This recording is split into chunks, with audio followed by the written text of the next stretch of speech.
Hello everyone, আজকে আমি তোমাদের একটা, যেহেতু এখন উইন্টার সিজন, তো ওর জন্য আমাদের তো উইন্টার মানে তো জানো স্কিন কতটা ড্রাই হয়ে যায়।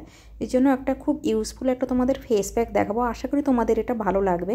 প্রথমে আমি একটা বাটি নিয়ে বাটির মধ্যে সামান্য পরিমাণ জল নিয়ে নিয়েছি, আর নিয়েছি কিছু পরিমাণ চিনি। জলটা কতটা নেবে বলো দেখি, মানে ফেস প্যাক বানাতে যতটুকু বেসনের জন্য যতটুকু জল লাগে জাস্ট ওই পরিমাণ। তারপরে চিনিটাকে ভালো করে জলের সাথে মিলিয়ে নিচ্ছি, মানে জলের সাথে পুরোটা মিলিয়ে নিতে হবে চিনিটা, ওরকম মেখে নিতে হবে। তারপরে দেখো 2-3 চিমটে মতো আমি ওই হলুদ গুঁড়ো নিয়ে নিয়েছি, ওটাও জলের সাথে ভালো করে গুলে নিচ্ছি। এরপরে নিয়ে নিচ্ছি শালিমার নারকেল তেল নিচ্ছি। মানে তোমরা মাথায় যেসব নারকেল তেল ইউজ করো ওগুলো দিলেও হবে, কিন্তু এই শালিমার নারকেল তেলটা দিলে জিনিসটা খুব ভালো হয়। ওটা আমি 3-4 ফোঁটা দিলাম।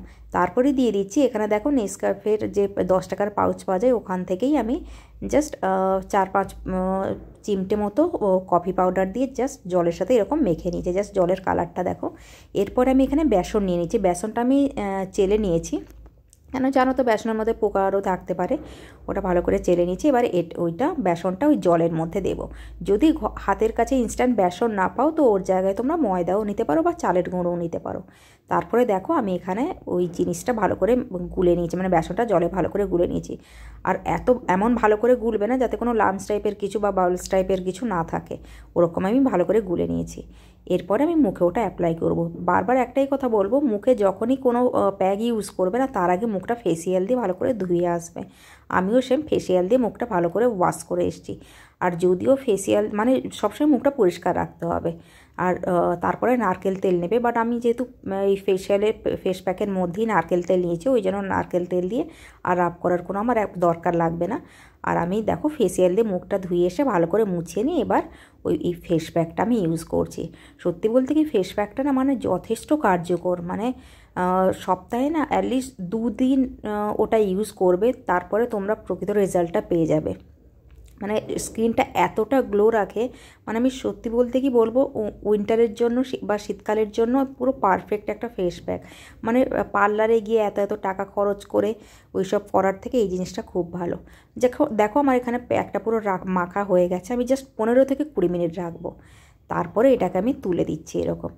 আর আমি দেখো একটা কাপড় ভিজিয়ে এনে না, ওই কাপড় মানে ভিজিয়ে এনে এমন করে জলটা চিবড়ে দিয়েছে ওর মধ্যে কোনো জলের কোনো কিছু থাকবে না, কিন্তু ওটা হালকা ওয়েট মানে ভেজা ভেজা থাকবে। আর ওটা দিয়ে আমি জাস্ট স্কার্ফ করছি। দেখো কেমন করে বলো দেখি, জাস্ট যে দিক দিয়ে আমাদের লোম গ্রোথ হচ্ছে না তার ঠিক অপোজিট দিক দিয়ে আমরা মানে জিনিসটাকে স্কার্ফ করতে আছি। ওরকম করলে তো মানে যাদের মুখের মধ্যে হেয়ার গ্রোথটা বেশি পরিমাণে হয় ওটাও কমবে। ওরকম করে তারপরে আমি ভালো করে মুখটা ভালো করে ধুয়ে নিয়েছি। কিন্তু ফেস ওয়াশ আরও কিছু নেবে না, জাস্ট ফেস প্যাক লাগানোর আগে যেহেতু আমরা নিচ্ছি ফেস ওয়াশ নিচ্ছি, আর ফেস প্যাক যখনই মুখ থেকে তুলে দেবে না তারপরে কিন্তু কোনো ফেস ওয়াশ দেবে না।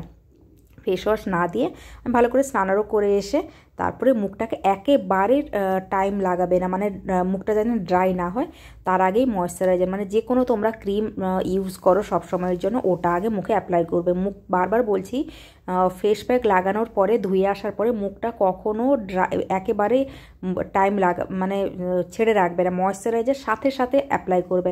আর ময়েশ্চারাইজারটা একটু ভালো করে মুখে একটু ম্যাসাজ টাইপের করে নেবে, মানে ভালো করে একটু অ্যাপ্লাই করে নেবে। বলছি না যে মুখের উপরে জোর করে প্রেস দিয়ে দিয়ে কোনো ময়েশ্চারাইজার লাগাতে, জাস্ট হালকাভাবে দেবে, বাট একটু ভালো করে জিনিসটা যাতে সব জায়গায় অ্যাপ্লাই হয় ওরকম করে বারবার মুখে করে অ্যাপ্লাই করবে। আর দেখো আগের থেকে আমার মুখের কতটা গ্লো হয়েছে, মানে আমি নিজেই রেজাল্টটা দেখতে পেয়েছি। আমার তো এই প্যাকটা না সত্যি খুব ভালো লেগেছে, তোমরাও করো, অবশ্যই ভালো লাগবে।